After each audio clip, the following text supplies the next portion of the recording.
Hello, my name is Peter Bannister. Welcome to our website. And in this video, I'd briefly like to address any of you who may have come across a recent article on CNN by their Baltimore-based house writer John Blake, talking about a plague of dangerous doomsday predictions in the current context of COVID-19 and its supposed prediction in 2008 by an alleged psychic named Sylvia Browne.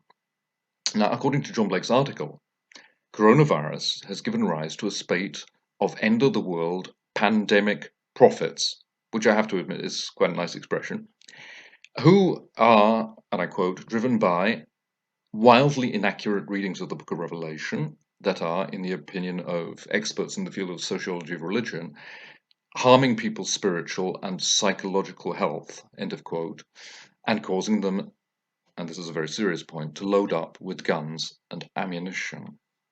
Seeing as we are talking about journalism for a wide international readership and not scholarly press, it's particularly, I think, regrettable or unfortunate that the CNN article should lump together a whole host of supposed prophets of doom whose views, on closer examination, actually have very little in common. And this cannot but confuse those readers who do not have the theological background to be able to differentiate between the various groups who use this much maligned word prophecy.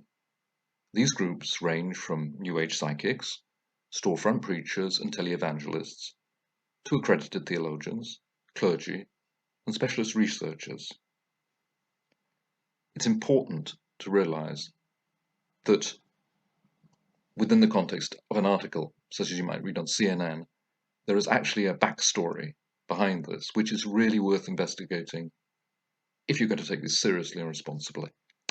Third point is this. There are obviously grains of truth in this article. For example, John Blake is absolutely right to call out as unjustified and irresponsible the theory of the rapture, which is so prevalent within North American evangelicalism.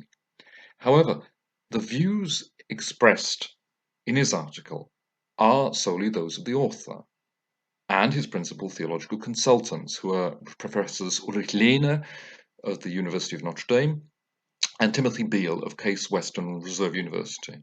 And I would be delighted to engage in a respectful and responsible discussion with them about the issues raised, given that I'm about to express a view which is at variance with theirs.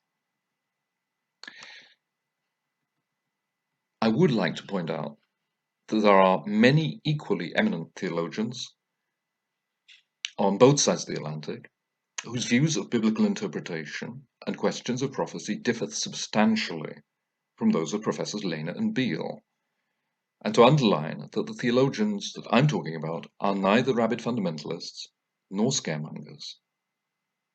It's common knowledge that there are various schools of interpretation of the literary genre known as biblical apocalyptic, which is normally associated, of course, with the Book of Revelation, but not restricted to it. We can also think of the Book of Daniel in the Hebrew Scriptures, or certain passages in the writings of St. Paul or the Gospels.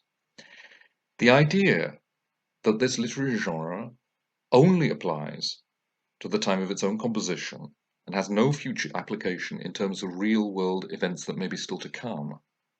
This view is by no means universally accepted.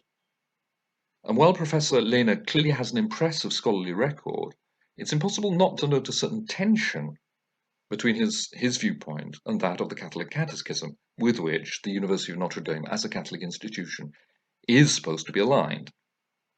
As for Professor Beale, his remark that the Book of Revelation does not mention the Antichrist is technically correct, but it would be a mistake to draw the conclusion from it that there will be no such figure